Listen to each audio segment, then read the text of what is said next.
नाम के एक छोटे से गांव में राजू नाम का एक 18 वर्षीय लड़का रहा करता था। राजू अनाथ था। उसकी माँ उसे जन्म देते ही चल बसी और उसके पिता ही उसे पालने के एकमात्र सहारा थे। जब राजू 8 साल का था तो उसके पिता किसी काम से जंगल गए और फिर कभी लौटकर नहीं आए। उसके बाद राजू पूरी तरह अकेला हो गया। राजू गांव की एक टूटी फूटी झोपड़ी में रहता था। उसके घर के पास ही गांव का सरपंच और उसकी पत्नी रहते थे। उनकी अपनी कोई संतान नहीं थी, इसलिए राजू के माता पिता के गुजर जाने के बाद उन्होंने ही राजू को पाला। ये लो राजू बेटा, ये खाना खा लो और अगर कम पड़े तो मुझसे आकर ले लेना। अरे मौसी, मैं कब तक आपके ऊपर बोझ बनकर बैठा रहूंगा? अब तो मुझे शर्म आती है। अरे बेटा, ये तुम कैसी बातें कर रहे हो? अगर तुम हमारे अपने बच्चे नहीं हो तो इसका मतलब थोड़े ना है कि तुम हम पर कोई बोझ हो। आगे से ऐसी बात मत करना। चुपचाप ये खाना खाओ। यह कहकर सरपंच की पत्नी सीमा वहां से चली गई। राजू ने आराम से खाना खाया। खाने के बाद जब वह झोपड़ी से बाहर निकला तो सामने ही सरपंच दिखाई दिए। राजू ने उन्हें देखा और सीधे उनके पास जा पहुंचा। राजू बेटा, खाना खा लिया है ना? जी सरपंच साहब, अभी अभी मौसी खाना देकर गई थी और मैं वही खाकर घर से निकला हूँ। हाँ, अच्छा किया। अब तुम बड़े हो गए हो बेटे, अपना ख्याल रखना सीखो। जी सरपंच जी, 8 वर्ष की उम्र से लेकर अब तक आप ही मेरा ख्याल रखते आए हैं, पर अब मुझे शर्म आने लगी है। अब मैं कुछ काम करना चाहता हूँ। इसमें शर्म की क्या बात है बेटा? हमने तो हमेशा तुम्हें अपना ही माना है। लेकिन अगर तुम्हारा मन फिर भी कुछ करने का है तो सुनो, गांव के पास वाला जंगल अब पहले जैसा खतरनाक नहीं रहा। चाहो तो वहां जाकर लकड़ियां काट सकते हो या शहद इकट्ठा कर सकते हो। जी सरपंच जी, मैं कल ही जंगल जाऊंगा। अब समय आ गया है कि मैं अपने लिए और आपके लिए कुछ कर दिखाऊं। अगले दिन राजू एक कुल्हाड़ी लेकर जंगल की ओर चल पड़ा। कुछ ही देर में वह जंगल पहुंच गया। जंगल में कदम रखते ही उसने सोचा, कुछ भी कहो, सरपंच जी ने बचपन से लेकर अब तक मेरी बहुत मदद की है।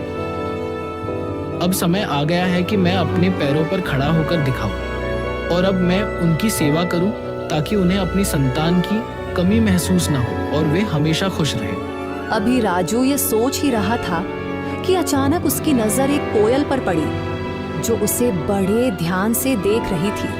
अरे, यह कोयल मुझे इतनी गौर से क्यों देख रही है? इसका आकार तो बाकी कोयलों से बड़ा है और देखने में भी यह कुछ डरावनी लग रही है। राजू ने अभी इतना ही कहा था कि तभी कोयल उड़ती हुई उसके पास आ गई और इंसानी आवाज में बोली, मैं तुम्हें भली भांति पहचानती हूँ। तुम्हारा नाम राजू है और तुम मोहन के बेटे हो। कोयल को बोलते हुए देखकर राजू बहुत डर गया और बोला, ये कैसे मुमकिन है? तुम तो कोयल हो, फिर इंसानी आवाज में कैसे बात कर रही हो? शायद ये मेरी आंखों का धोखा है। भला कोई कोयल इंसानों की तरह बोल सकती है? नहीं, यह तुम्हारी आंखों का धोखा नहीं है। मैं सचमुच बोलने वाली कोयल हूँ। असल में मैं भी कभी इंसान थी, लेकिन एक तांत्रिक ने मुझ पर श्राप दे दिया और मैं कोयल की शक्ल में बदल गई। मैं तुम्हारे पिता के रहस्यों के बारे में सब कुछ जानती हूँ। वे कुछ समय पहले जंगल गए थे और फिर कभी वापस नहीं आए। अरे, न जाने कौन हो तुम। मैं ऐसे कैसे तुम्हारी बात पर विश्वास करूं? कभी सोचा है तुमने? तुम पिछले कई वर्षों से बिना पिता के रह रहे हो, लेकिन गांव में कोई भी तुम्हारे पिता के बारे में बात नहीं करता। तुम्हारी कोई मदद नहीं करता सिवाय तुम्हारे गांव के सरपंच के। लेकिन मैं तुम्हारे पिता के बारे में सब कुछ बता सकती हूँ। तुम्हारे पिता अभी जिंदा हैं और मुझे यह भी पता है कि वे कहाँ हैं। अच्छा तो बताओ, मेरे पिता कहाँ हैं? मैं उनसे मिलना चाहता हूँ। मैं तुम्हें जरूर बताऊंगी, मगर उससे पहले तुम्हें मुझे इस श्राप से मुक्त कराना होगा। राजू को न जाने क्यों उस कोयल से डर महसूस होने लगा। अरे, मुझे तो लगता है कि यह कोई राक्षस है जो मुझे अपने जाल में फंसा रहा है। इससे पहले कि यह मुझे नुकसान पहुंचाए, मुझे यहाँ से भागना होगा। यह सोचते ही राजू तेजी से गांव की ओर दौड़ पड़ा और कुछ ही पलों में अपने घर पहुंच गया। घर पहुंचकर राजू हांफते हुए बोला, अरे बाप रे, ये जंगल तो बहुत खतरनाक है। यहाँ तो जानवर भी इंसानों की तरह बातें करते हैं। मुझे तो लगता है कि वह जरूर कोई राक्षस था। मैं अब कभी उस जंगल में नहीं जाऊंगा। अभी राजू ये सोच ही रहा था कि उसी समय सरपंच की पत्नी उसके लिए खाना लेकर आ गई और राजू को घबराया हुआ देखकर वह बोली, अरे राजू बेटा, ये घबराए हुए क्यों हो? और तुम्हें पसीना भी आ रहा है। सब खैरियत तो है ना? कुछ नहीं मौसी, बस थोड़ा सा सिर दर्द हो रहा था। अरे बेटा, अगर तबीयत ठीक नहीं है तो काम मत करो। लो, पहले ये खाना खा लो और थोड़ा आराम कर लो। राजू ने मौसी से सर दर्द का बहाना बनाकर सच्चाई छिपा ली। मौसी ने ज्यादा सवाल नहीं किए, बस खाना उसके हाथ में दिया और धीरे से कमरे से बाहर चली गई। राजू ने खाना खाया और सो गया। अगली सुबह जब राजू नींद से जागा तो उसके मन का डर समाप्त हो चुका था। वह अपने आप से बोला, अरे शायद मैं कल उस कोयल को बातें करते देखकर कुछ ज्यादा ही डर गया था, लेकिन अगर सोचूं तो उसकी बातों में सच्चाई नजर आती है। वह कोयल मेरे पिताजी के बारे में जरूर कुछ जानती है और यह भी सच है कि गांव में कोई मेरे पिताजी के बारे में बात नहीं करता। जब भी मैंने सरपंच जी से अपने पिताजी के बारे में पूछा, उन्होंने हमेशा बात टाल दी। बस इतना ही कहा कि मेरी माँ जन्म देते ही चल बसी और मेरे पिताजी कई साल पहले जंगल गए थे, जो फिर कभी वापस नहीं आए। मुझे उस जंगल में जाना चाहिए और उस कोयल को ढूंढकर अपने पिताजी के बारे में पूछना चाहिए। यह कहकर राजू जंगल की ओर चल पड़ा और कुछ ही देर में वह जंगल के उसी स्थान पर जा पहुंचा जहां कल उसे वह कोयल मिली थी। वह कोयल वहां पहले से ही मौजूद थी और राजू को देखकर उड़ती हुई सीधा उसके पास आ गई। मुझे पता था कि तुम जरूर आओगे, क्योंकि तुम भी अपने पिताजी मोहन की तरह ही बहादुर हो। मैं सिर्फ इसी वजह से आया हूँ क्योंकि मुझे अपने पिताजी से मिलना है। तुम कह रही थी कि तुम मेरे पिताजी के बारे में जानती हो, तो बताओ मेरे पिताजी कहाँ हैं? मुझे उनसे मिलना है। कल मैंने कहा था कि इसके लिए पहले तुम्हें मुझे इस श्राप से मुक्त कराना होगा, लेकिन तुम चिंता मत करो, मैं तुम्हारी मदद करना चाहती हूँ। तुम मुझे अपना दोस्त समझो। मैं जानती हूँ कि तुम बचपन से ही गरीबी से जूझ रहे हो और कभी-कभी इस बात पर तुम्हें शर्म भी आती है। यह सुनकर राजू उदास होकर बोला, हाँ, तुम बिल्कुल सही कह रही हो। मैं सचमुच गरीब हूँ। बचपन से ही सरपंच जी और उनकी पत्नी ने मुझे पाला है, लेकिन अब हर वक्त उन पर बोझ बनकर रहना मुझे अच्छा नहीं लगता। मैं चाहता हूँ कि अब मैं खुद कमाऊं, ताकि वे दोनों चैन से बैठकर खाएं और खुश रहें। अगर तुम चाहो तो मैं तुम्हें धन कमाने का रास्ता दिखा सकती हूँ। अच्छा, मगर वह कैसे? तुम मेरी मदद कैसे कर सकती हो? मैं इस जंगल के सारे रहस्यों को जानती हूँ। आओ मेरे साथ चलो। ये कहकर कोयल उड़ चली और राजू उसके पीछे पीछे चल पड़ा। चलते चलते कोयल राजू को एक गुफा के अंदर ले गई। उस गुफा के बारे में किसी को कुछ पता नहीं था, क्योंकि यह जंगल पहले बहुत खतरनाक माना जाता था। इसीलिए लोग इस जंगल में आना पसंद नहीं करते थे। गुफा के अंदर जाते ही राजू की नजर एक बक्से पर पड़ी। अरे, इस बक्से में क्या है? मैं अभी इसे खोलकर देखता हूँ। जब राजू ने उस बक्से को खोला तो उसमें बेहिसाब हीरे जवाहरात निकले। उन्हें देखकर राजू हैरानी से बोला, अरे बाप रे, इस बक्से में तो ढेर सारे हीरे जवाहरात हैं। ये सब सामान किसका है? तुम पहले धनवान बनो, फिर मैं तुम्हें बताऊंगी कि मैं इस श्राप से कैसे मुक्त हो सकती हूँ। और जब तुम मुझे इस श्राप से आजाद कर दोगे तो मैं तुम्हें तुम्हारे पिताजी से मिलवाऊंगी। मुझे पता है कि वे कहाँ हैं। उस दिन का तो मुझे बेसब्री से इंतजार रहेगा। लेकिन एक बात याद रखना, मेरे बारे में किसी को कानों कान खबर नहीं होनी चाहिए। अगर किसी को पता चल गया तो तुम्हारे लिए अपने पिताजी से मिलना मुश्किल हो जाएगा। राजू वह बक्सा उठाकर अपने घर की ओर चल पड़ा। घर पहुंचकर उसने बक्सा एक तरफ रख दिया।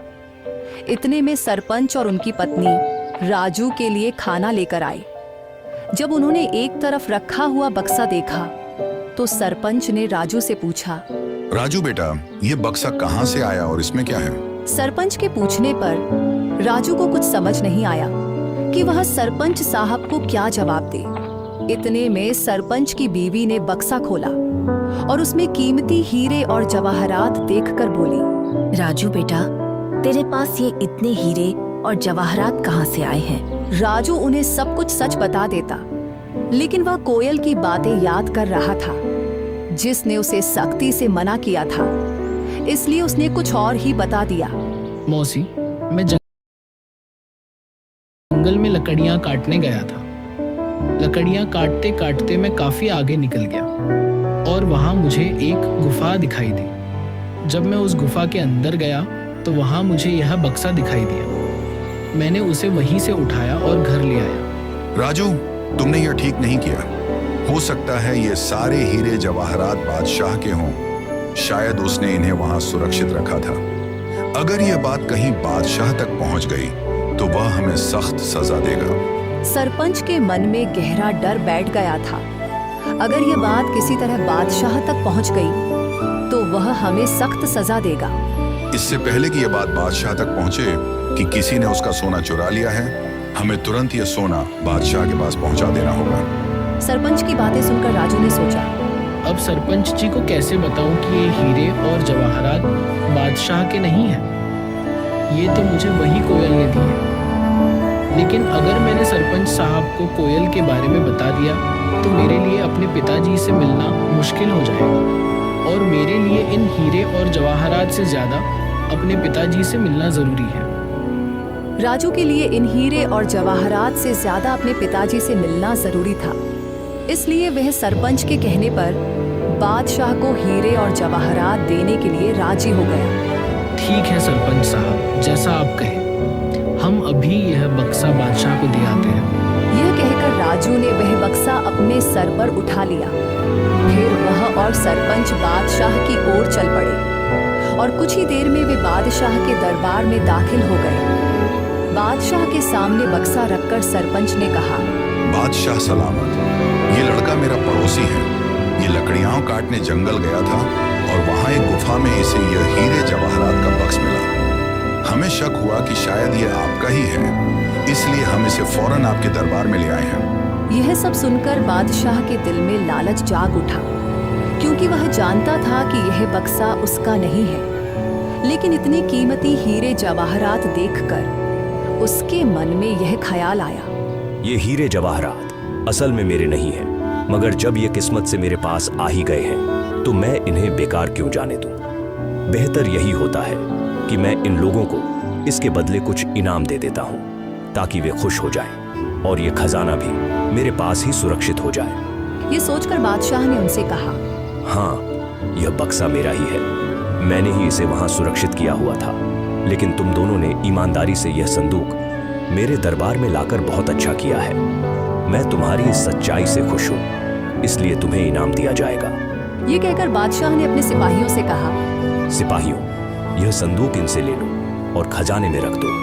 और हाँ, इन्होंने ईमानदारी का सबूत दिया है, इसलिए मेरे खजाने से इन्हें इनाम के तौर पर कुछ धन दे दिया जाए ताकि ये खुश भी हो जाए और दूसरों के लिए एक मिसाल भी बने। सिपाहियों ने बादशाह के आदेश पर उनसे वह संदूक ले लिया और उसके बदले इनाम के तौर पर उन्हें कुछ धन दे दिया। सरपंच वह रकम पाकर बहुत खुश था, मगर राजू का दिल बेचैन था। उसे अच्छी तरह मालूम था कि बादशाह झूठ बोल रहा है, लेकिन वह कुछ कह नहीं सकता था क्योंकि कोयल ने उसे अपनी सच्चाई बताने से मना किया था। राजू को डर था कि अगर उसने सच बता दिया तो उसका अपने पिताजी से मिलना मुश्किल हो जाएगा। राजू के लिए दौलत से बढ़कर अपने पिताजी से मिलना जरूरी था, इसलिए वह चुप रहा और फिर दोनों इनाम की रकम लेकर अपने घर की ओर चल पड़े। राजू सरपंच के साथ उसके घर चला गया और घर पहुंचकर उसने अपनी रकम भी सरपंच को दी और कहा, सरपंच जी, ये रकम भी आप ही रख लीजिए। आपने हमेशा मेरी देखभाल की है और मुझे खुशी है कि ये रकम आपके काम आएगी। सरपंच को वो रकम देकर राजू वहां से चला गया और अगले दिन सुबह होते ही राजू फिर से जंगल की ओर चल पड़ा और कुछ ही देर में वह जंगल की उसी जगह पहुंच गया जहां उसे वह कोयल मिली थी। तभी वहां एक साधु आ पहुंचा जो एक बरगद के नीचे बैठा था। उसने राजू से पूछा। अरे बेटा, तुम कौन हो और इस जंगल में क्या कर रहे हो? मैं मोहन का बेटा हूँ और मैं इस जंगल में आता जाता रहता हूँ। ये सुनकर साधु चौंक तो गया मगर कुछ नहीं बोला और चुपचाप वहां से चला गया। साधु के जाते ही कोयल उड़ती हुई वहां आ पहुंची।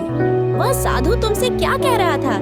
कुछ नहीं, वह बस पूछ रहा था कि तुम कौन हो और यहाँ क्या कर रहे हो। मैंने बताया कि मैं मोहन का बेटा हूँ और यहाँ आता जाता रहता हूँ। यह साधु असल में एक धोखेबाज है।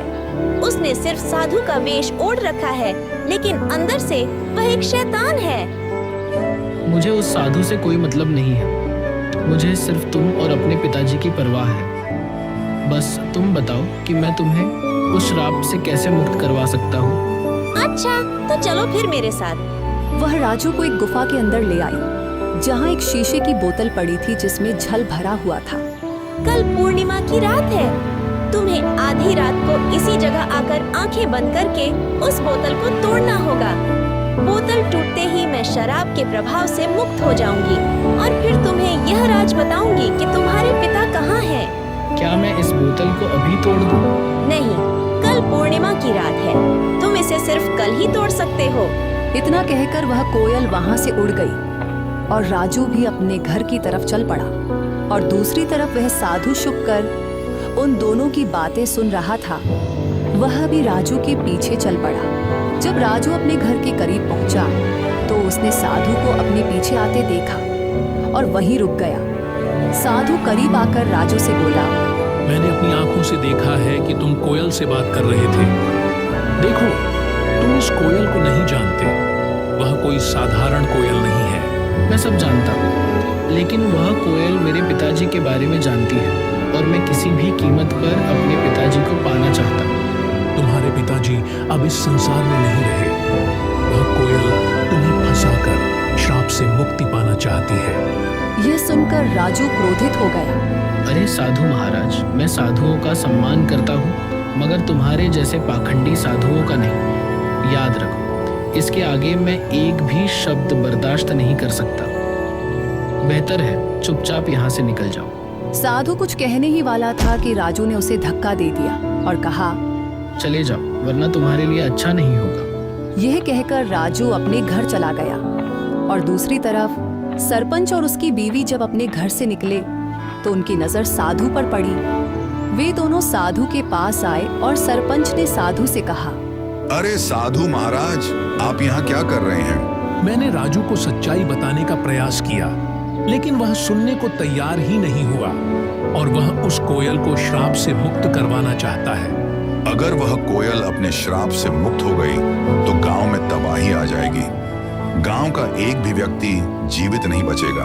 हाँ, बिल्कुल सही, लेकिन राजू सुनने के लिए तैयार ही नहीं है। साधु महाराज, आप चिंता मत करें, मैं अभी राजू को समझाता हूँ। ये कहकर सरपंच उसी वक्त राजू के घर गया और घर जाकर राजू से कहा, राजू, यह मैं क्या सुन रहा हूँ? तुम जंगल में किसी कोयल से मिलते हो जो इंसानों की तरह बातें करती है।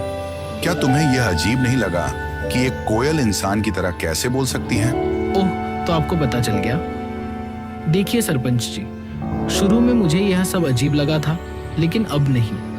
और मुझे पूरा विश्वास है कि यह बात आपको उस साधु ने ही बताई होगी। देखिए सरपंच जी, 8 साल पहले मेरे पिताजी रहस्यमय ढंग से लापता हो गए थे और वह कोयल जानती है कि मेरे पिताजी कहाँ हैं।